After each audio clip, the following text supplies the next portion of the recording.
Hello and welcome to the Sistering Podcast with Audra and Rhonda. I am Audra and this is my mom, Rhonda. Hello, and how are you? I'm tired. I'm great. How are you? Same. That's just 2 sessions in a row that we've been tired.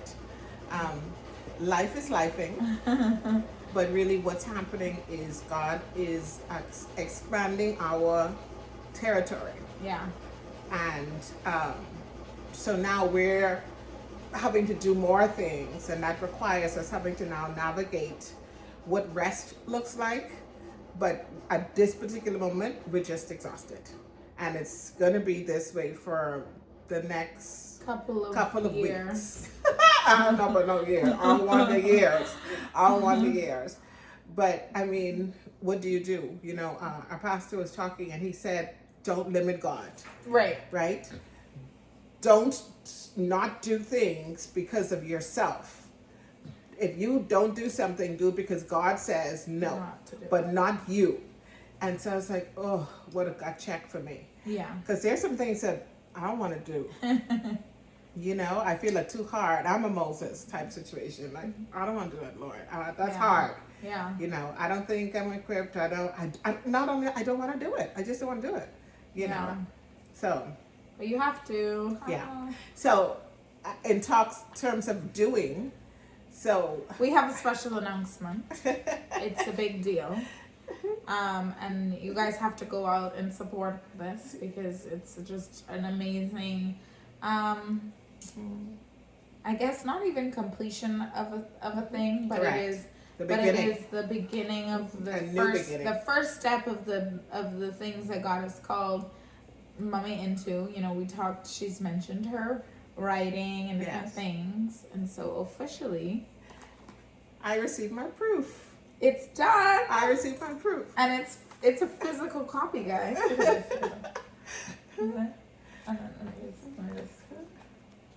at that. So it's called Anchored and Rooted, One Woman's Journey from Life to Death. From death to life. Whoa, Lord. Oh my gosh. Let's do that again. Okay, ready? Anchored and Rooted. One woman's journey from death to life. Yes. So basically it heralds my story, and it takes snippets of different things. Open the content arch. So it's going to take, I went through just different seasons of life and highlighted some of those things in there. You know, so it's going to be school days, it's going to be parenting, it's going to be about marriage. You know. It says marriage, love is not enough. Yeah, love is not enough. Yeah. So just things that I lived through and experienced, but tying them back to God's word, and also to show, I didn't know my identity. I didn't understand who I was. And so I walked through a lot of things that I wouldn't have walked through, and that's where the death part comes in. And when I fully realized who I was, then, okay, I became anchored and rooted. And so I'm no longer that person. And so that's just my story. It's available on Amazon and Amazon Kindle. And I'm excited. So go buy it. It's the first of many. Go support it. Go read it. It's going to be great. I'm excited for her that she did it. It's like done. Yeah, done. It's done. And it's a real, it's physical. It's a real thing. And she determined she wasn't reading it until I was done with it. No. So today, this is going to be on my reading list. So, and then on the next one, I'll let you know how it is. But when is it available? Today we're filming on March 1st. It should be available now. Guys, you can go out and buy it now. Which means that by the time you see this, it'll be available. It'll be fully available. Would have already been out for a while. So correct. Exactly. Yeah, and you would have probably seen it announced elsewhere, but it's available. Well, we're reminding you. So. All right. So what are we doing today? Well, we are talking about the dreaded conversation that a lot of people don't like to talk about. Emotions. Feelings. I want pizza, not feelings shirt yesterday. So this fits for me. I should have worn it today. Yeah. But we didn't know. We didn't know what we were going to talk about. No, we just discussed this a couple minutes ago. So you mentioned, when I asked you, what are we talking about? You mentioned that this podcast that I had watched, and then I had told you about it and some of the interesting things that I had heard, and so you said let's talk about that, and I was like, oh, okay, sure. So I'll give you guys a rundown. So there's a podcast that I like to listen to when I'm on my drives, on my longer drives. And it's just fun. It's a good Christian podcast that just talks about love and relationships and marriage. And, as a single woman, I'm trying to glean as much as much information as I can on how to not only do this singleness walk well, but also like prepare for marriage when that season does come back around again. And kind of being ready the next time I do it. Yes. And ready to do it in a biblical way and knowing what that looks like. So anyway, I listened to this and it gives a lot of insight on like different people that come in. They talk about their relationships, they talk about their stories, and it's just been cool. And I was watching one, and this lady had been sharing about the power of femininity and what that looks like as a woman of God and what it means to like tap into that God-given femininity. And she shared like a ton of good wisdom and good knowledge of like how to, move in a space where on one hand you are like a leader and you're ruling the thing. She calls it the queen. Yeah. You walk in and you are in charge, you own the space. And then she talks about the princess energy, of like, I need help and I need you to make this happen for me, And how do you navigate those spaces in a biblical way and use what God has given us in our femininity in a godly way? And so I was sharing with you that she said that as she now has like grandchildren and she's aware of this, she's realized that a lot of times we tell our young ladies to stop crying, yes, to stop being emotional, to stop like, oh, you're being annoying, you're doing too much, chill. And she said the reality is what's happening is that you are tamping or cutting off that natural given femininity, and there is a sensitivity that comes with that, and it is a sensitivity that needs to be protected, but it is something that we should allow our young ladies to develop in a way where they can sit and cry at commercials because they felt that so deeply, and that is a good thing. It's a beautiful thing, and what that really means, you know. And the thing is, God has given us these emotions, right? And I think about this, and as you're saying it, my mind immediately goes back to, for years it's been said that about men, they were sold to suck up their emotions and different things like that. And so they couldn't be what they needed to be in the relationships that they then had. Well, as time has changed, and the sex revolution, the youth revolution, the women's movement, all of those things, right? Now women are in these positions of power and the workforce and everything. And so now they're being told, no, leave that energy elsewhere. You don't need that. You just got to be a queen all the time. And that's not realistic, and it's detrimental. If it was detrimental to a man, imagine how much more it's going to be detrimental to a woman. Yeah. And how can I tell you that it's different? Because in the 1800s, women were known to be fainters. They were known to have the vapors, and they just were. Now, the pendulum was way on the other side. And they were passing out because they was tied up in all their fancy dresses. And that's not the only But, that was part of it. But the expectation was that they would be weak, that they would have feelings, that they would have emotions. Protected, that was, and it's those revolutions changed all of those things. But we don't consider that. You know what I mean? It's such a thing. I think, for me, I'm realizing more so that there's beauty in it. There's beauty in being the person that cries about random things or dresses like a lady, like wears the cute floofy dresses and the cutesy, shoes and outfits and things. There's beauty in that, and people are attracted to that. Of course. Because it is, especially a man's man. Yes. Like he's going to be attracted to that because he wants rough, that. And he needs somebody that's gentle and like a little kitten that they have to take care of, or whatever. And it is very interesting, but it does tie back a lot to emotion. I know that you kind of, when you talked to me about it, you brought that to me with your daughters.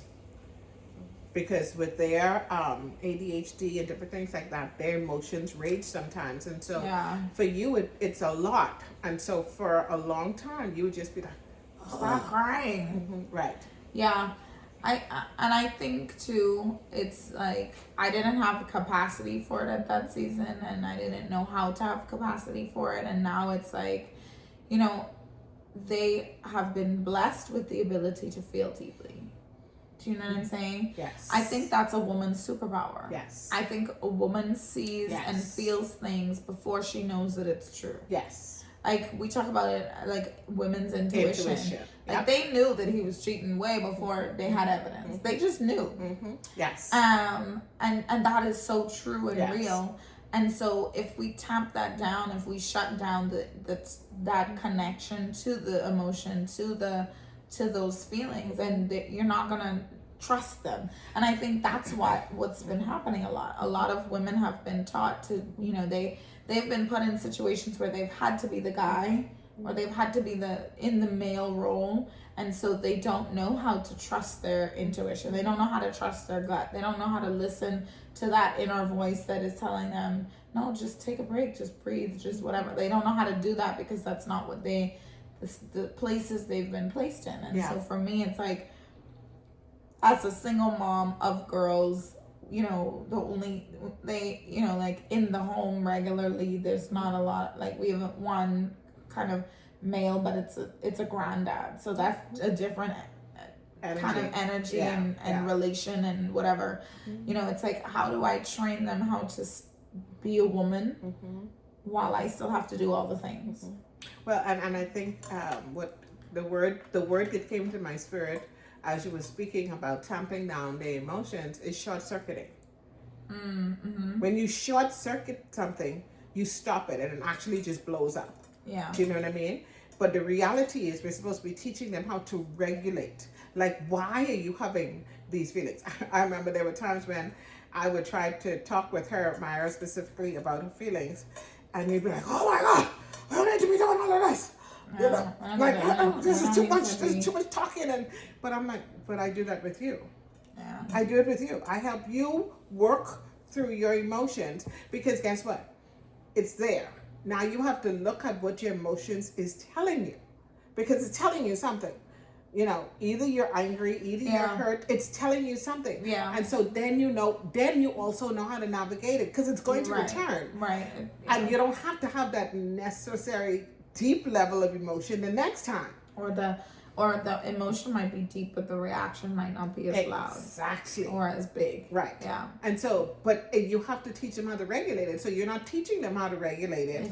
If you're ignoring it. If you or short-circuiting. saying being quiet. Yeah. Exactly. No, I could see that.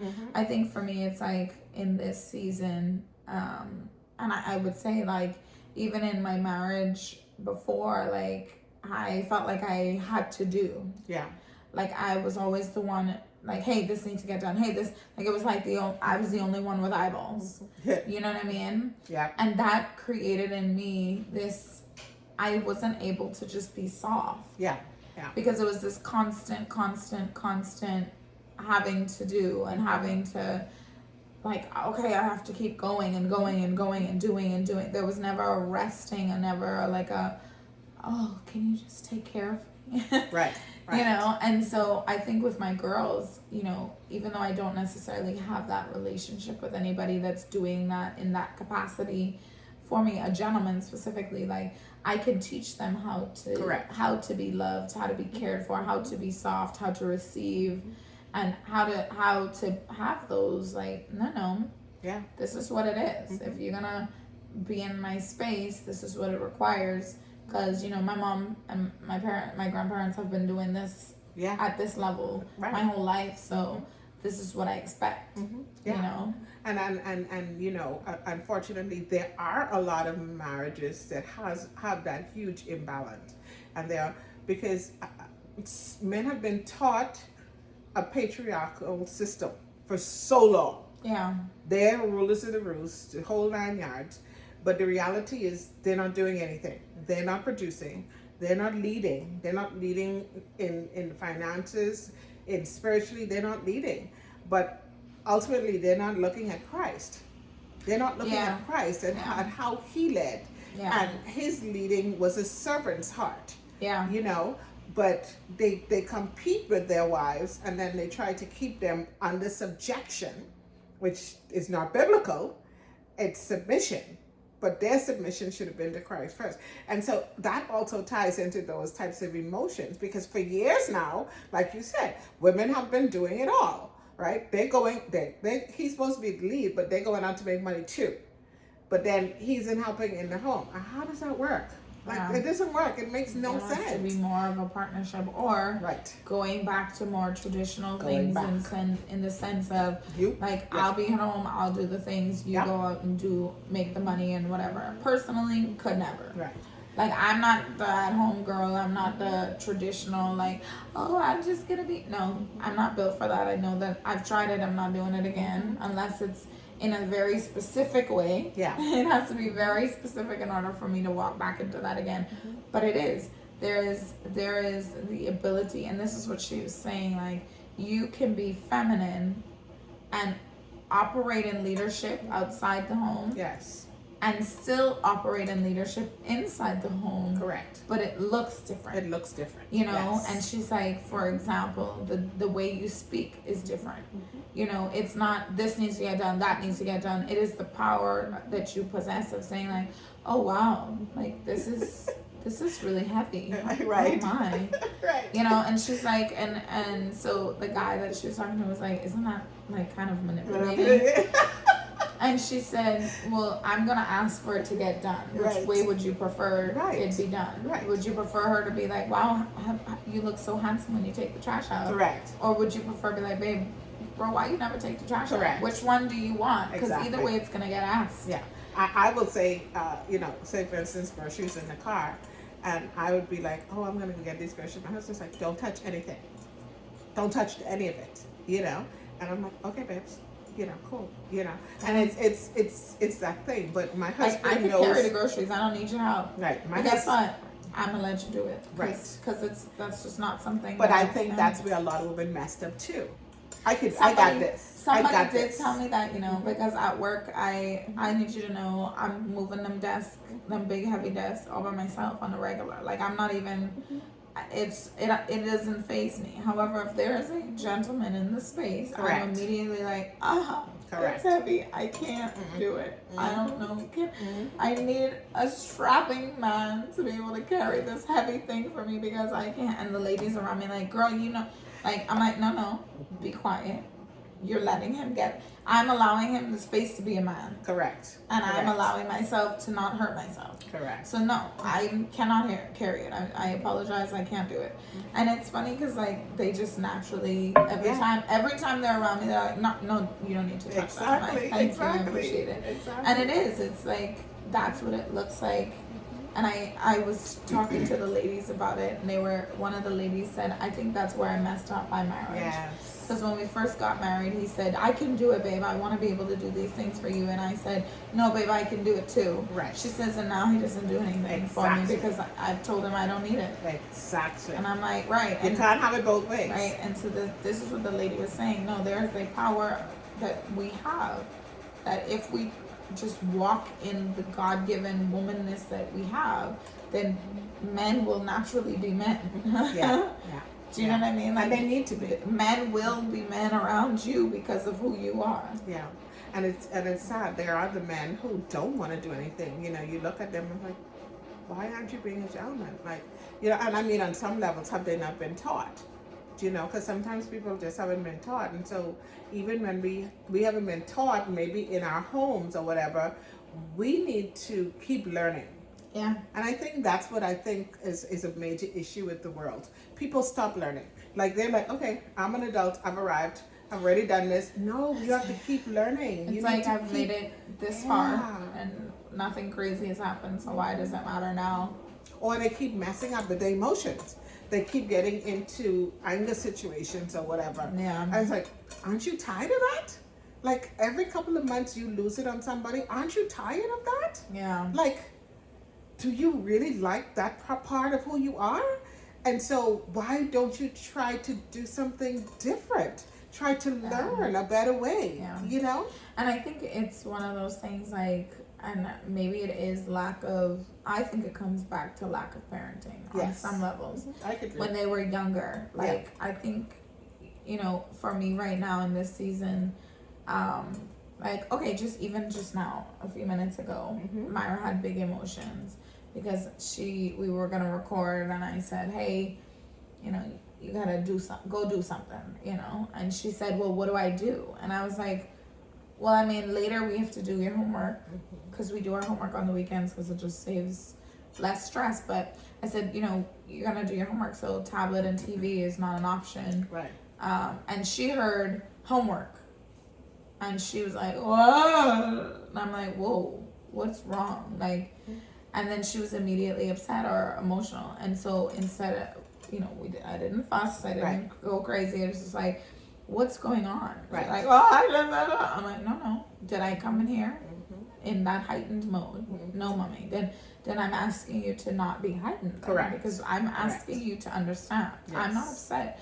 I want to understand why you reacted that way. And she's like, because you said words I did. I was like, yeah, I said the word homework and that made you upset. And then I told her, clearly you're tired, so maybe you need a nap. And she doesn't like that either. Right. So I said two things that just triggered her and made her upset. And I was like, okay, now let's actually look at what was said though. Because what happened is you didn't actually hear fully. Correct. Or you misunderstood it. So let's talk about what was actually said. And then we broke down what was actually said. And she's like, you could see her body start to be like, oh, like instead of the curled up, frustrated anger, she started to like, and she started. And that's to teaching regulation.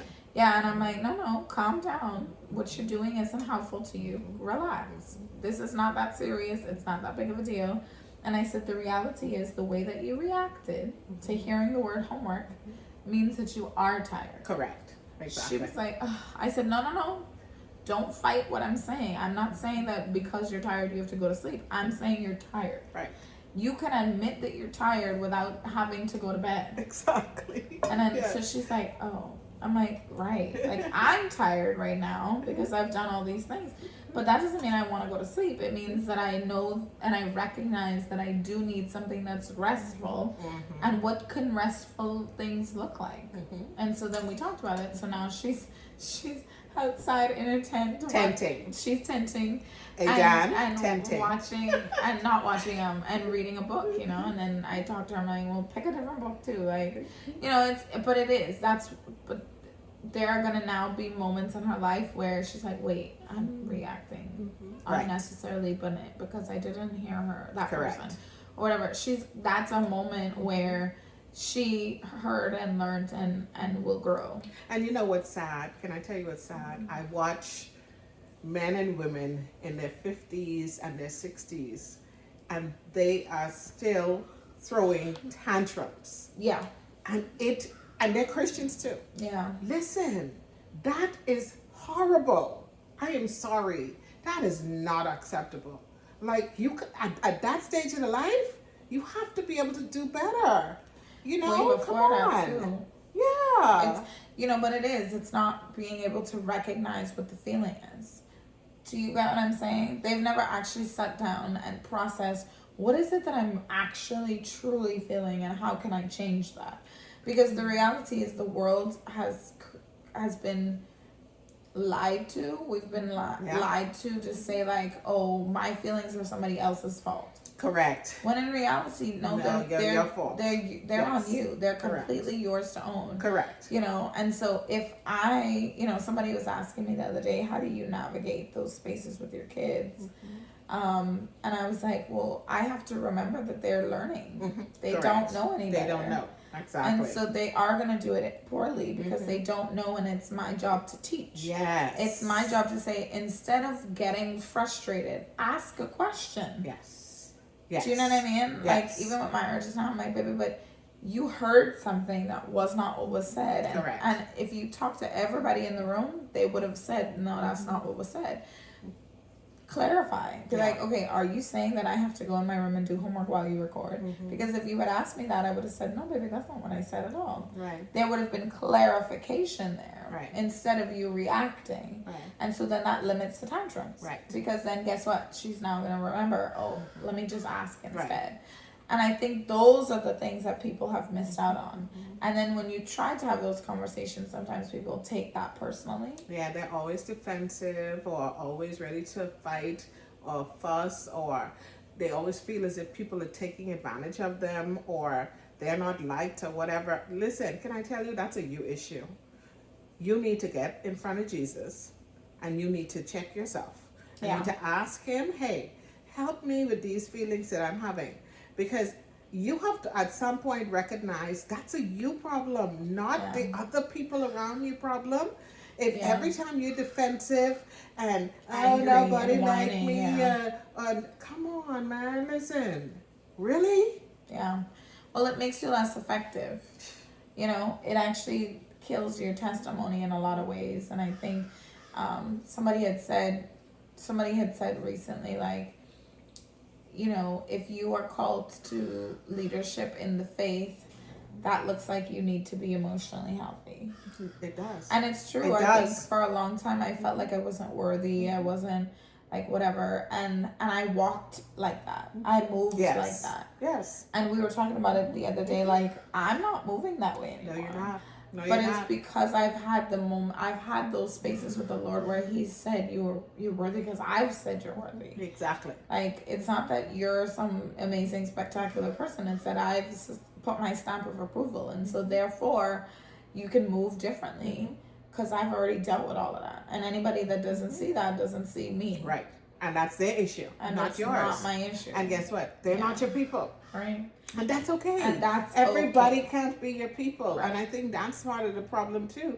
We want everybody to like us. That's not realistic. Because a lot of people don't like me. Right. And, you know, I pray for them and keep it moving. Exactly. And that's okay. Yeah. But then there's the flip side of it also too, that when somebody has a valid hurt or they're grieving for whatever, and grief could be in death and it could be in life. It's a situation you just heard about. Myra had one of those a couple weeks ago, and she came home and she was bawling, and Poppy looked at her and was like, "Oh my God, why are you?" I said, "Could you just chill?"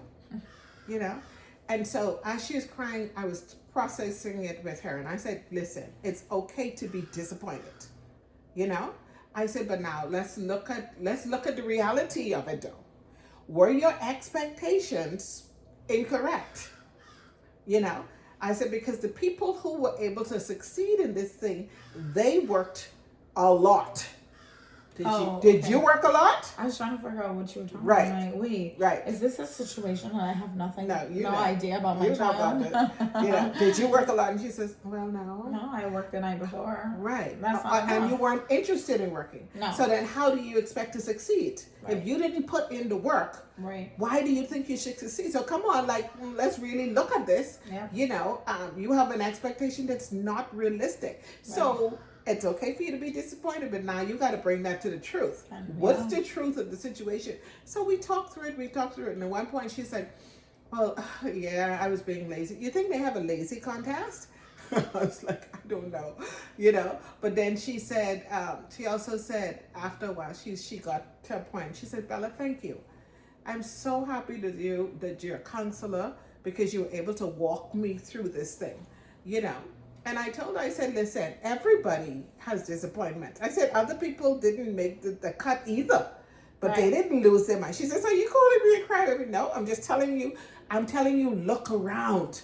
Stop being so self-absorbed. Right. You know? And also, like, be happy for other people. Yes. You know, like, I think that's the thing, like, at some point, and this is a struggle that I've had for a long time, so this is probably something she might struggle with, but I always, when I didn't succeed, I looked at myself and was like, oh, but I didn't consider that person needed to be celebrated. Do you know what I'm saying? And that's the self-absorption. And I think now that I'm in situations where I'm elevated, those people are like, oh, me, and that's so annoying. Like, it really is. you know, it's really frustrating because it's like, bro, it's not about you. Like, be happy that somebody else is succeeding. Like, and I realized, like, oh, that's what I was doing. I was making it about me when it never was about me. And but again, that's unhealed emotion. And can I tell you something? The reality is the things that these other people are succeeding in, it's not even in your gifting. It's not even in your wheelhouse. Like Myra, she's a singer. I was like, So the people who succeeded today, are they singers? No. Do they do what you do? No. I said, okay, you have to know what's yours. Right. Everything ain't yours. Yeah. You can try everything, but that doesn't mean that you're going to be great at everything. And that's okay. Yes. But that's all talking through processing emotions. We have to regulate. We have to discuss. And we have to address. And it's a thing, you know, and I think it's a matter of being intentional with creating spaces to discuss those feelings and emotions in a healthy biblical way. Yes. You know? Yes. And so that we can raise young women that are crying at the TV because the commercial was really sad. Oh my God, I was in a movie last week. I cried the whole thing. Oh my gosh. Like, and that's a good, beautiful thing that God put inside of us and that we should be able to access. And I mean ball and cry. Yeah, it wasn't just trickling. It was and it's but it was good. But it was cleansing in some ways for me. It's a good thing, you know. And I think there's beauty in that part of our femininity as women. I'm a crybaby. I just let you know I'm a crybaby, right? She's a punk. I am. I think it's funny because I'm always like, I don't cry. Like, that's not something I do. Meanwhile, tears are flowing down my eyes. I'm like, yeah, but I don't cry. This isn't crying. This is just feelings. Like, I'm not actually crying. And everyone's like, yeah, okay. Yeah, right. Sure. Right. But no, I'm excited. I think it's good. Life is good. Yeah. I could tell that this was a tired podcast. Why? I don't know. I was thinking that the whole time that we were talking. I was like, bro, people probably gonna watch this and be like, dang, they're tired. I don't think it was that bad. I think we did good. I think we were able to overcome our exhaustion and be able to power through. I think we were. Okay, good. You know, now we can rest. But I think well, I gotta go do homework first, then I'll rest. Yeah. Well, that's life, right? This is the life. That's right. That thing is not good. Okay. Guys. So anyway, thank you so much for joining us. Look up the book on Amazon. I'm really proud. You know, it's the first of many. I know that. I've been writing for years, but this is my official first novel, and so it's a big deal for me. And it's something that I told you guys that I would do, and I've done it. And she did it. So whatever you're supposed to do, do it. Yeah. Because this is done. It's doable. Yeah, I'm excited. We love you. Yes. Subscribe, comment, share, do all the things. We'll see you in the next episode. Be good. Bye.